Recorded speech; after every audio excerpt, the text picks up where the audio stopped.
What began as an unofficial investigation into a homicide became a Pandora's box of corruption, which has manifested into what some might consider to be prophetic fulfillments. In the summer of 2008, I experienced a series of 3 panic attacks. 1 week after the third panic attack, my home in Palm Springs was broken into. There was no visible sign of forced entry. The perpetrators stole nothing, except the water pipe in the master bath had been pulled out of the wall, through the tile. It was obvious that whoever was there left angry. I would have been home, except I made a last-minute decision to stop and visit an acquaintance, which delayed me about an hour. The following day, I discovered their point of entry, and left immediately. That experience persuaded me to take a hiatus. When I returned home, strangers had locked me out. My friend Michael Goss was dead. I felt as if I was knee-deep, and surrounded by quicksand. However, I soon realized my situation was far worse. The authorities refused to help me. My so-called friends abandoned me as if I were a leper. Everything I had was taken from me. There was an active effort to kill me, and the only reason I am still alive is because of divine intervention. Whatever the reason, it must be extraordinary. Los Angeles Superior Court. The Michael R. Goss Living Trust. It is a known medical fact that cancer does not directly cause death. Therefore, cancer should never be reported as the immediate cause of death. According to this report, Michael Goss was last seen alive on February 13, 2009, and he was diagnosed with cancer on January 23. Yet, according to Dr. Goodman, Michael had the condition for years. Dr. Goodman also claimed Michael died at exactly noon on Valentine's Day, while supposedly at Cedars-Sinai Medical Center. But ultimately, dishonesty is indefensible, because according to Dr. Goodman, the last day anyone saw Michael alive was on February 13, 2009, which was also the day the estate trust was signed. If Michael had in fact died in the middle of the day, at a very busy hospital, as Dr. Goodman claimed, then how come no one saw him alive during the 12-hour time period prior to his time of death? Nonetheless, based on Dr. Goodman's report, the last people who saw Michael alive were Dr. Goodman and the attorney for the estate, who, I have since discovered, may be wanted by the FBI, because this individual sent me an anonymous message that read, "Love to play with you." I received another anonymous message that informed me Michael Goss was injected with a lethal dose of beta-blocking agent, which caused his heart to stop. After a second fraudulent probate case was filed, I paid the filing attorney a visit. I also filed a criminal report with the Attorney General's office, and then I took copies of the documents to Cedars-Sinai Medical Center's Legal Affairs Department. When I brought this matter to their attention, I was informed Michael Goss was not one of their patients. My investigation was successful. Not only did I uncover the truth behind Michael Goss's murder, but I was also able to narrow down a list of possible suspects. I was certain the district attorney would stop ignoring me and start taking me serious, and in fact, the district attorney's office finally acknowledged me. However, it was to inform me that Michael Goss died from real estate fraud, and since his estate was valued at over $10 million, it did not meet the $300,000 prerequisite to justify for an investigation.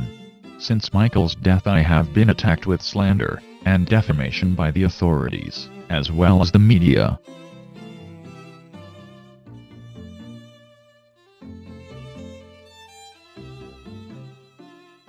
In fact, the world already knows my name because 8 months after Michael Goss was murdered, music artist Stephanie Germanotta released the song Alejandro. Clinical psychology tells us arguably that trauma is the ultimate killer.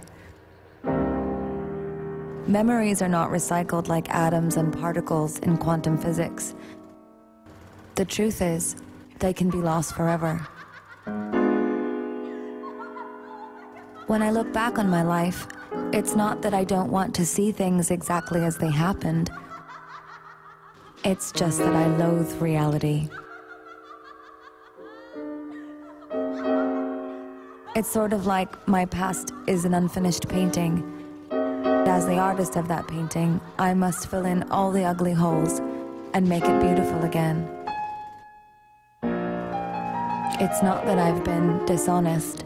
It's just that I prefer to remember them in an artistic way. And truthfully, the lie of it all is much more honest because I invented it.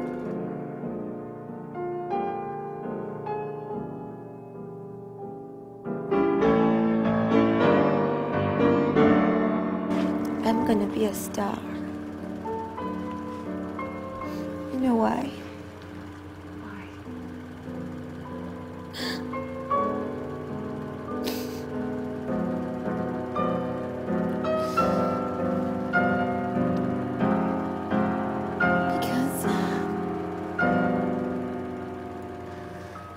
I have nothing left to lose.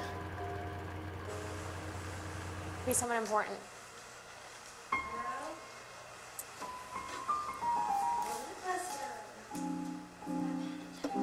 Perfect. See, I told you.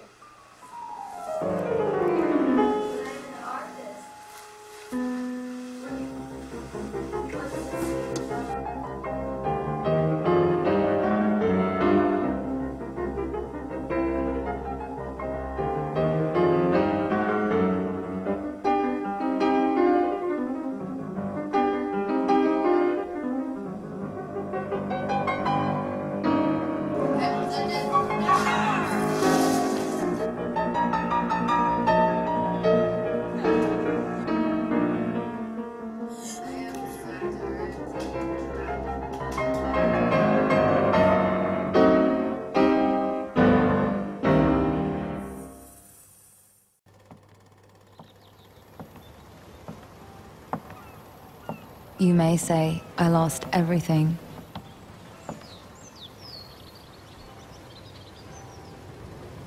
But I still had my bedazzler. And I had a lot of patches, shiny ones from M&J trimmings, so I wreaked havoc on some old denim.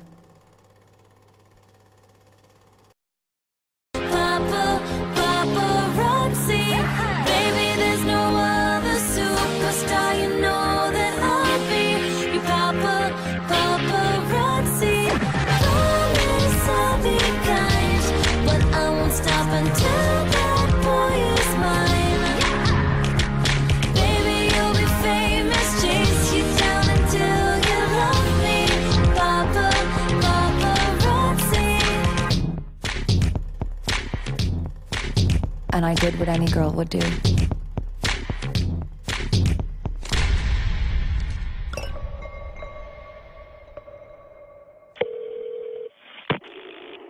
911 emergency. Hello? I just killed my boyfriend.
know that we are young, and I know that you may love me, but I just can't be with you like this anymore.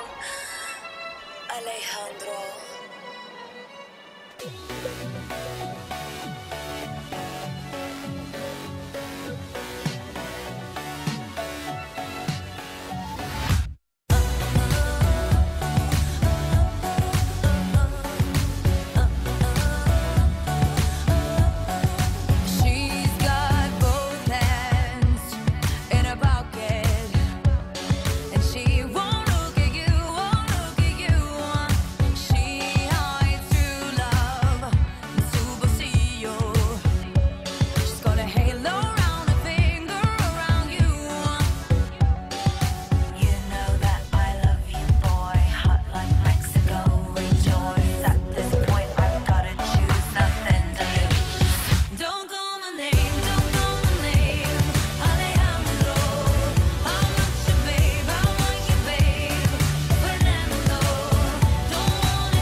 Which proves Ms. Germanata was privy to my ordeal, because she has made too many references in her work to my specific situation to be considered mere coincidence, and she must have known about me because there would have been no other way of knowing this information, because my information was not made public until August of 2012. Therefore, these attacks were motivated by malice because, if the only surviving relative commits suicide, then their information dies with them. These were Michael Goss's true signatures. These were the signatures found in the estate trust. The police called me delusional. The FBI told me this evidence did not exist. The Justice Department humiliated me. Based on that response, they are the delusional lunatics that need psychiatric help, not me. I found their reaction to be alarming because, clearly, these men are suffering from a mental illness.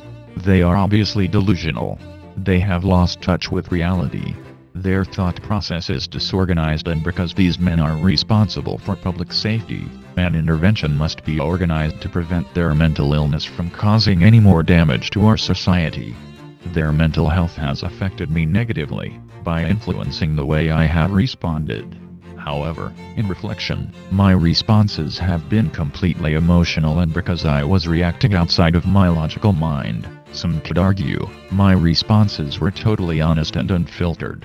In other words, I have responded raw and directly from my soul. When I realized the Justice Department was suffering from a mental illness, I began seeking other avenues for recourse. Technically, I am Jewish, so I went to the Jewish community for help, except my own people treated me as an outcast. I referenced the story of Moses, and used it as an analogy to remind my people that I was not the first Jew to demand justice from a head of state. I tried going to Masjid for help from the Islamic world without success. When I exhausted every domestic option available for recourse, I went to Geneva, Switzerland and petitioned for asylum from the High Commissioner for Human Rights. The United Nations treated me like a subspecies of human being.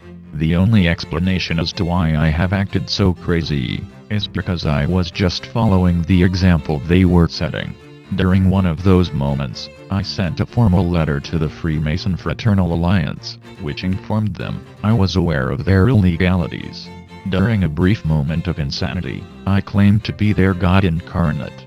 Not only was I aware they would never have the mental health to comprehend the evidence I submitted, but I had nothing else to use in self-defense against them, so I figured I had nothing to lose by claiming to be God.